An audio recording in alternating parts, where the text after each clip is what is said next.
B. Imagina que vuelves a una casa española de los años 70. Abres la puerta y todo parece sencillo, pero lleno de vida. En el salón hay una televisión en blanco y negro. En la cocina suena una radio. Sobre la mesa hay un mantel de flores. En la pared cuelga un calendario. Y en algún rincón aparece un objeto que quizá llevabas años sin recordar. No eran objetos modernos ni lujosos, pero estaban en casi todas las casas.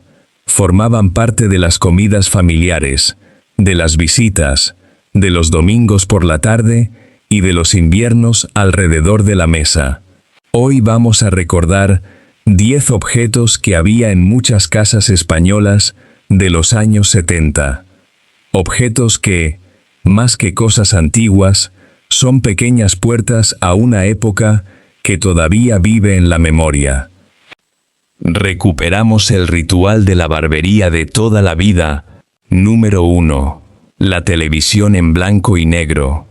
En muchas casas españolas de los años 70, la televisión en blanco y negro ocupaba un lugar especial en el salón. No era una pantalla grande ni elegante. Era un aparato pesado, con botones duros, una imagen pequeña y a veces algo borrosa.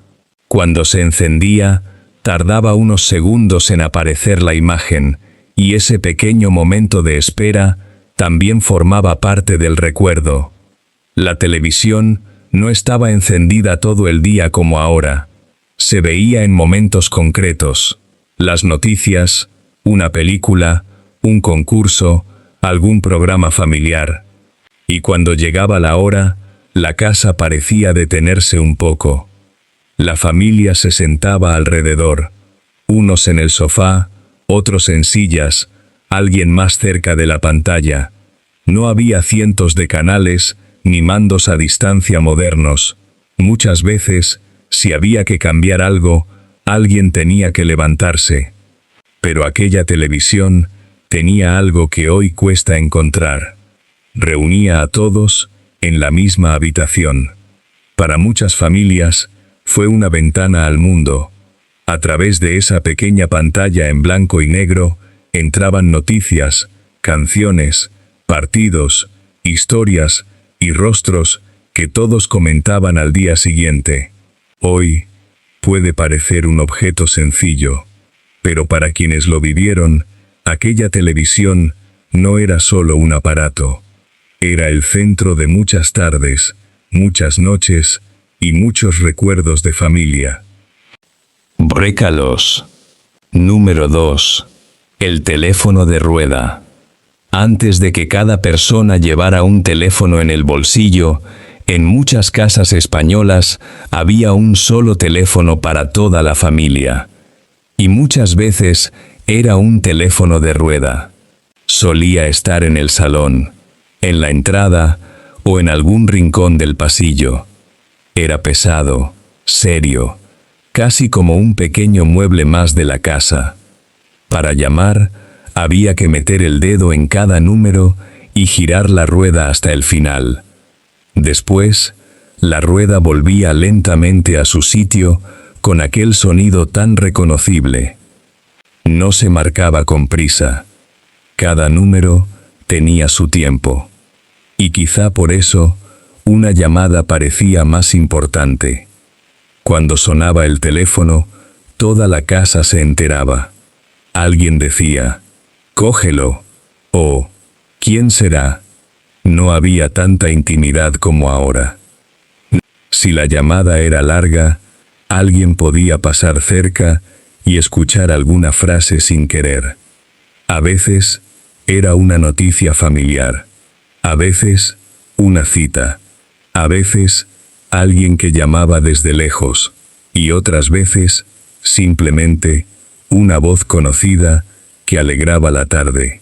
Hoy llamar a alguien es fácil, rápido y casi automático. Pero aquel teléfono de rueda tenía algo especial. Su sonido llenaba la casa. Su presencia reunía la atención de todos. Y cada llamada parecía traer consigo Una pequeña historia. Número 3. La radio de sobremesa. En muchas casas españolas de los años 70, la radio estaba siempre cerca. Podía estar en la cocina, sobre una repisa, en el salón, encima de un mueble, o junto a una ventana. No necesitaba ocupar mucho espacio para llenar toda la casa con su sonido. Por la mañana, acompañaba el desayuno y las primeras tareas del día. Mientras alguien preparaba café, cortaba pan o recogía la cocina, la radio hablaba de noticias, de música, de fútbol, de voces conocidas que parecían formar parte de la familia. A veces, no se escuchaba con toda la atención. Estaba ahí, de fondo, pero ese fondo daba vida a la casa. La radio tenía algo muy distinto a la televisión. No hacía falta sentarse delante. Uno podía seguir haciendo cosas mientras escuchaba. Cocinar, coser, limpiar, leer el periódico, o simplemente quedarse un rato en silencio. Y muchas personas recuerdan más el sonido que las palabras exactas. Esa voz que salía del aparato, esa música un poco lejana, ese murmullo que acompañaba las mañanas y las tardes. Hoy tenemos miles de canciones y noticias al instante, pero aquella radio de sobremesa tenía una compañía especial. Era pequeña, sencilla, y aún así, conseguía que una casa no se sintiera nunca vacía. Recuperamos. Número 4. El brasero bajo la mesa camilla. Si hay un objeto que muchas personas asocian con los inviernos de antes, es el brasero bajo la mesa camilla. En muchas casas españolas de los años 70, cuando llegaba el frío, la vida se reunía alrededor de esa mesa. Encima estaba el mantel grueso, cayendo hasta casi tocar el suelo. Debajo, el brasero daba calor a las piernas de quienes se sentaban cerca. No era una calefacción moderna, no calentaba toda la casa, pero hacía que aquel rincón se convirtiera en el lugar más importante del invierno. Allí se hablaba, se cosía, se leía, se hacían cuentas. A veces los niños hacían los deberes, mientras los mayores conversaban o veían la televisión. La mesa camilla no era solo un mueble, era un pequeño refugio. En torno a ella se pasaban tardes enteras, sobre todo cuando fuera hacía frío y la casa parecía más silenciosa. Hoy, muchas casas tienen calefacción, radiadores y aparatos mucho más cómodos, pero aquel calor era diferente, porque no venía solo del brasero, venía también de estar juntos, de sentarse cerca, de compartir el mismo espacio y la misma tarde. Y por eso, quien recuerda una mesa camilla, muchas veces, no recuerda solo el frío, recuerda una casa llena de vida. Recuperamos el ritual. Número 5. La máquina de coser. En muchas casas españolas de los años 70, la máquina de coser tenía su propio rincón. A veces estaba junto a una ventana, en una habitación pequeña, en el dormitorio o en una esquina del salón. No era un adorno. Era una herramienta de la casa, casi tan importante como una mesa o una silla. Con ella se arreglaban pantalones, se subían bajos, se cosían botones, se remendaban camisas y se daba una segunda vida a la ropa. Porque antes, cuando una prenda se rompía, no siempre se tiraba. Se arreglaba. Muchas madres, abuelas y tías sabían coser con una paciencia que hoy parece de otro tiempo. Medían, cortaban, pasaban la tela bajo la aguja y hacían sonar la máquina con ese ritmo tan especial. Tac, tac, tac. Ese sonido podía escucharse durante la tarde, mientras la radio sonaba de fondo o mientras alguien hablaba desde la cocina. La máquina de coser también guardaba pequeñas historias. Un vestido preparado para una ocasión, una falda adaptada, una cortina nueva, una camisa salvada en el último momento. Hoy compramos más rápido y arreglamos menos. Pero para muchas familias, aquella máquina de coser recuerda unas manos concretas. Las manos de alguien que cuidaba la casa, la ropa, y sin decirlo demasiado, también cuidaba de todos. Número 6. La vajilla guardada para las visitas. En muchas casas españolas de los años 70, había una vajilla que no se usaba todos los días. Estaba guardada con cuidado en un armario, en una vitrina o en el mueble del salón.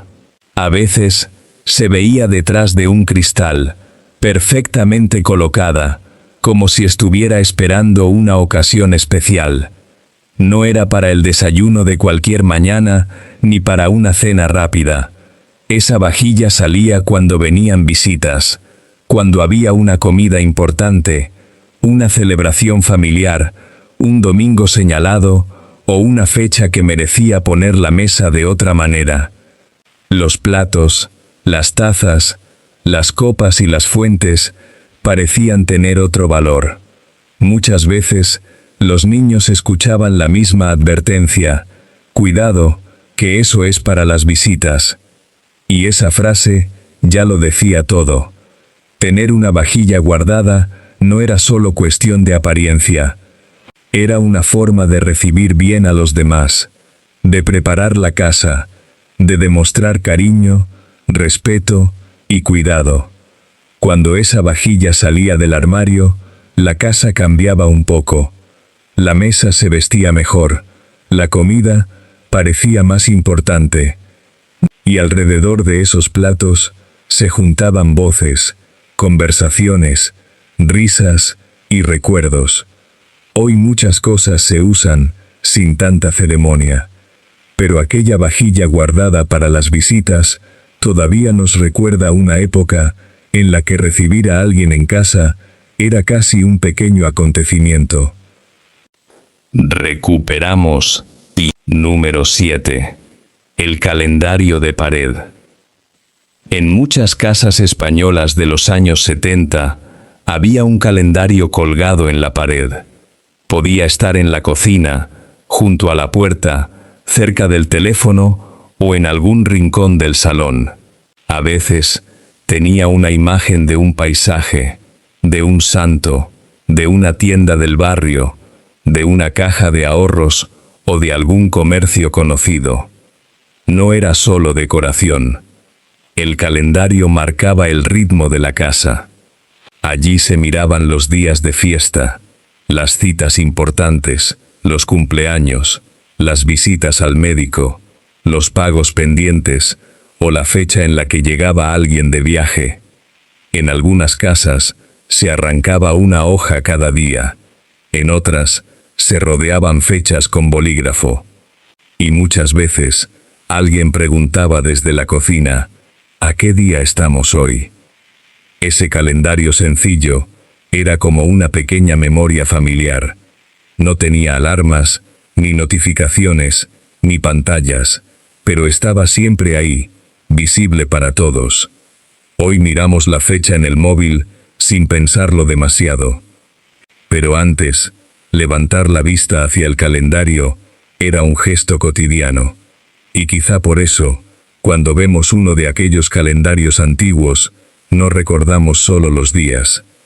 Recordamos la pared de una casa, una cocina, una voz preguntando la fecha, y una vida que avanzaba despacio, hoja tras hoja.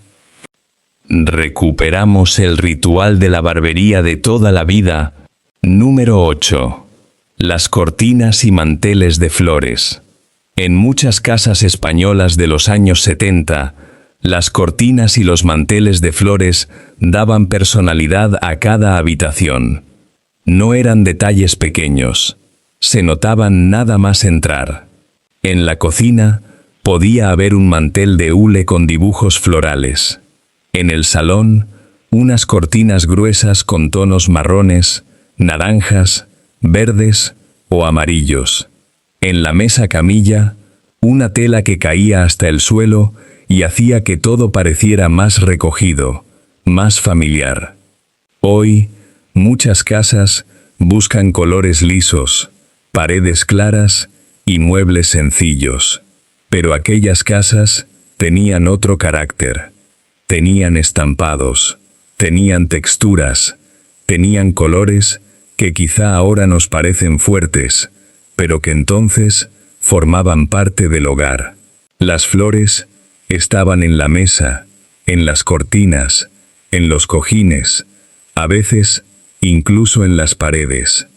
Y aunque parezca algo simple, esos dibujos se quedan en la memoria, porque muchas veces no recordamos una casa solo por sus muebles.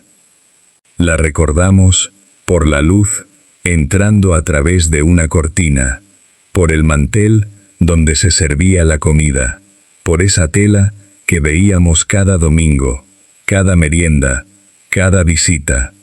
Las cortinas y manteles de flores no eran objetos de lujo, pero hacían que una casa se sintiera vivida, cálida y profundamente familiar. Recuperamos el ritual de la barbería de toda la vida. Número 9. El mueble bar del salón. En muchas casas españolas de los años 70, el salón tenía un mueble grande, oscuro y serio. Y en algunos de esos muebles había una parte especial, el mueble bar. No siempre era grande. A veces era una pequeña puerta que se abría hacia abajo. Otras veces era un compartimento con espejos, copas, botellas y algún objeto decorativo que parecía reservado solo para los mayores. Para los niños, aquel rincón tenía algo de misterio. No era un lugar para tocar sin permiso. Allí se guardaban las copas buenas, alguna botella para las visitas, pequeños vasos, quizá una bandeja, quizá algún recuerdo de familia. Cuando venía alguien a casa, el mueble bar podía abrirse por un momento, y ese simple gesto hacía que el salón pareciera más elegante, más preparado, más adulto. Era parte de una época en la que el salón se cuidaba mucho. El sofá, la vitrina, las fotos familiares, las figuritas, el televisor y aquel mueble que parecía guardar una parte importante de la casa. Hoy muchos salones son más ligeros, más abiertos, con menos muebles y menos objetos a la vista. Pero quien recuerda un mueble bar de los años 70, recuerda también ese salón antiguo, la luz amarilla, las conversaciones de los mayores y la sensación de estar entrando en un mundo que pertenecía a otra generación. Porque aquel mueble no era solo un mueble. Era una pequeña escena de la vida familiar de antes. Recuperamos. Número 10. El álbum de fotos familiar. En muchas casas españolas de los años 70, había un álbum de fotos guardado en algún cajón, en una estantería o dentro del mueble del salón. No se abría todos los días, pero cuando se abría, la casa parecía detenerse. Dentro estaban las bodas, los bautizos, las comuniones, los cumpleaños, las vacaciones en la playa, las comidas familiares y esas fotos hechas en el salón, con todos bien colocados mirando a la cámara. Algunas imágenes eran en blanco y negro, otras tenían colores ya un poco apagados por el paso del tiempo, pero todas guardaban algo que ningún objeto moderno puede reemplazar. Guardaban vida. En esas páginas aparecían casas que ya no existen igual, muebles que desaparecieron, ropa que ya nadie lleva, peinados de otra época y personas que quizá hoy solo podemos volver a ver en una fotografía. El álbum familiar tenía algo especial. No solo mostraba imágenes, también habría conversaciones. Alguien señalaba una foto y decía, «Mira, aquí estábamos en casa de los abuelos». Otro recordaba una boda, una tarde de verano, una comida de domingo o una persona querida. Hoy tenemos miles de fotos en el móvil, pero muchas veces las miramos deprisa. Aquel álbum, en cambio, se miraba despacio, página a página. Y por eso, es el objeto perfecto para cerrar este recuerdo. Porque dentro de un álbum familiar cabían todos los demás objetos: la televisión, la mesa, las cortinas, la vajilla, el salón, la cocina y sobre todo, las personas que daban vida a aquella casa. Recuperamos el ritual de la barbería de toda la vida. Puede que muchos de estos objetos hoy parezcan simples. Una televisión antigua, un teléfono de rueda, una radio, una mesa camilla, una máquina de coser, una vajilla guardada en un armario, un calendario en la pared, un mantel de flores, un mueble bar, un álbum de fotos. Pero para quienes vivieron aquella época, no eran solo cosas. Eran parte de la casa. Estaban allí mientras la familia comía, mientras sonaba la radio, mientras alguien cosía por la tarde, mientras llegaban visitas, mientras se encendía la televisión, o mientras el invierno se pasaba alrededor de la mesa. Con el tiempo, muchas de esas cosas desaparecieron. Algunas se rompieron, otras quedaron guardadas en trasteros, en cajas, en casas que ya no son como antes. Pero basta con ver una de ellas para que vuelva algo. Una voz, un olor, una habitación, una tarde de domingo, una persona querida. ¿Y tú? ¿Cuál de estos objetos recuerdas mejor? ¿Había alguno en tu casa, en casa de tus padres, o en casa de tus abuelos? Déjalo en los comentarios. Me encantará leer tus recuerdos. Porque a veces, un objeto antiguo no es solo un objeto. Es una casa, es una familia, y es una parte de nuestra vida.